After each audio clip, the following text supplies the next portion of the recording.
Pambei na Luchingba Unlf ki Local Cadre Khundrakpam Amarjit atoppa ming Khaagi na manung Matam Chadana Leikhidabada lalhoulup asina amadi masigi laanmee shanglup MPA na awaba phongdorakpaga loinana Yawol gi Ikai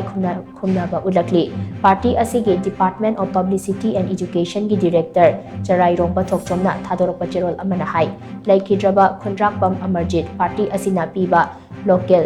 militia training phangduna kumja lising ani kunhumdoi gi January da party asida yawrakhibani mahakna masagi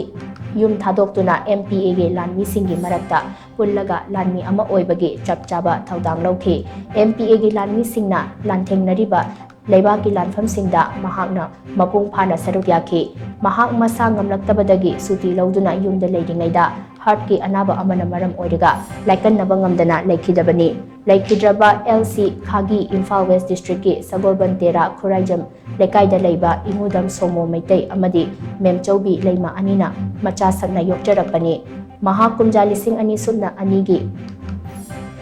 July 10 da taibang phongdorakibani mahak machin manau anigi marakta atombani mahak ki mayamba adusu leikhidre chahi nauriba nushikhiba Khaagi maraiba kidama kathokpa ngamba thaksi khasi phajaba amadi thauna leiba yawoloi amani atenba matam khara asida mahakna thawai hakchang yauna